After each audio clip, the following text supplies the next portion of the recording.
Right, what's here next?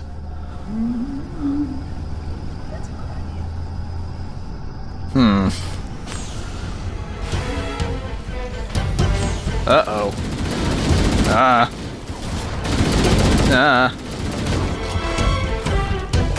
Help.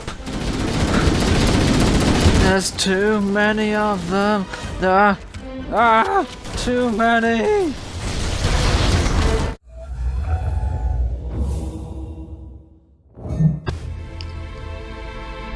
What is up, guys? This is Tyrannicswine here, and welcome to my first game review. And I'm reviewing Halo C, one of my most favorite games of all time. You begin on the Pillar of Awesome, which has just escaped a Covenant armada from the planet Reach, and discover an ancient alien artifact known as Halo.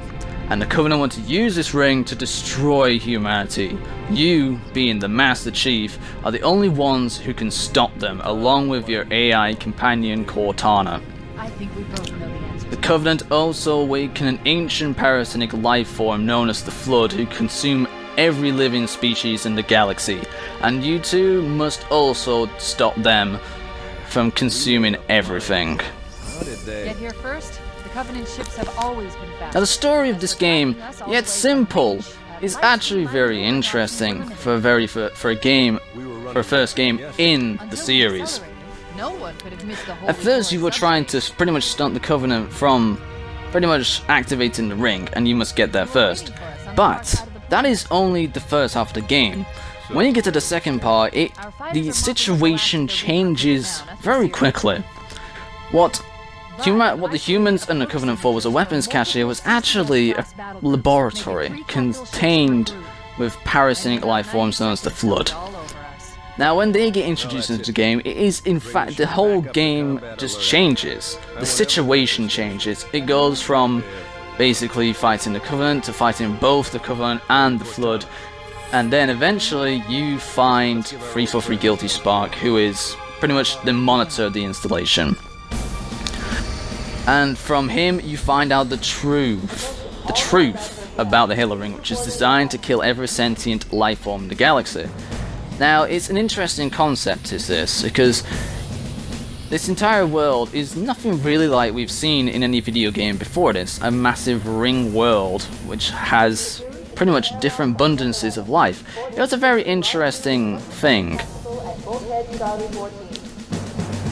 Along with that, the characters, Master Chief, Cortana, Captain Keyes, and Sergeant Johnson, and the other humans, were very had their own thing. The Master Chief, the silent character, is the badass that you are. I see it was kind of pretty much inspired from other characters, you know, like the Doom guy and Samus in a way. Cortana is pretty much the most interesting character. She's the one who pretty much provides the information to you and is the one pretty much speaking throughout the entire game. She's pretty much there to help you out on your journey. Damn right I am. Now move it out. Double time! But the humans also are interesting in a way. You have Captain Jacob Keyes, who's the leader in a way. He pretty much shows the way he is if you're on an alien world, he's someone you can trust. And if you want a trustworthy sergeant who's also a badass, choose Johnson. Now, how this game works is that it's a first-person shooter, but at the time, a first-person shooter like this was pretty uncommon. Having the limitation of just 2 weaponry was incredibly rare back in those days, because a lot of games you were able to pick up a weapon and then just keep it for as long as you could, like in Doom, where you could just pick up a whole array of weaponry and keep them no matter what. This, you're only conserved 2 weaponry, and you must really look out for your ammo if you're willing to use them for that long. Now, there is quite a decent amount of weaponry. There's about 8. 3 for the Covenant and 5 for the UNSC, or the humans. Now, there is 2 other weaponry that the Covenant have, but sadly they can't be used, which is the Furor Cannon and the Energy Sword. Now, it would have been fun if you could have used these weapons in this game, but I'm guessing back at the time, Bungie had not programmed them, or they just didn't feel right. And that's kind of one of the few disappointing things about this game, is that there's 2 weaponry that you cannot use, which probably would have been very fun to use. Now there is also vehicles in the game. There's about 4 of them, 3 land vehicles and 1 air vehicle. Two that humans use, a Warthog, which is a mobile car, a Scorpion, which is a tank, a Ghost, which is a Covenant vehicle, which is basically like a hovering biker or something, and a Banshee, which is also a Covenant vehicle, which is their main flying vehicle. Now there is also power-ups in the game, which there is 2 of. The Overshield, which gives you an extra layer to your shields, making you more tougher to kill, and Active Camo, which gives you partial invisibility for a short amount of time, which is very useful when you're trying to sneak up on your enemies and trying to kill them.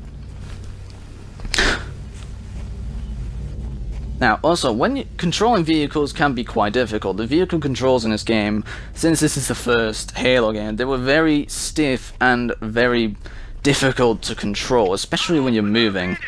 And the splatter damage is pretty much very overpowered in this game. The tiniest, like, nudge will kill the enemy, an ally, or even yourself. So, it's best to be very careful when you're using a vehicle in this game. Now, the game also consists of 2 grenade types. You can carry up to 4 of each type.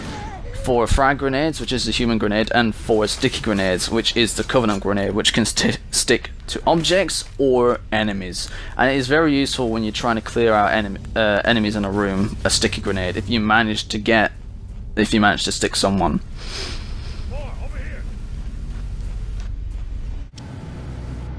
Now, the level design of the game is pretty big for a linear game like this. It's much bigger than Call of Duty's campaigns, especially when it's this is much more open, in a way, especially when you have to have vehicles and stuff like that.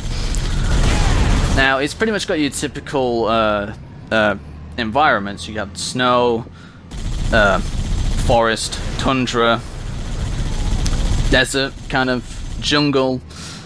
But the thing about the level design is that even though they were good level designs, and the missions were pretty long, especially, this is probably the longest of all the Halos, it tends to repeat itself over time. The missions tend to go back to another area at a later point in time. There is probably only about 3 missions that are in their own secluded area. Well, or meaning you never go back to them in a way. So the game can get very repetitive in a way, which is probably one of its downsides. As fun as it may be, killing enemies in the same area can get quite boring sometimes. But back in these days, repetitiveness was very common in games. So it must have been difficult trying to think of new areas. Now, the soundtrack of the game is also very good. It was very well done. It's probably one of the best soundtracks out there from a video game. It is thoroughly enjoyable to listen to, and it always comes in at the right time. It always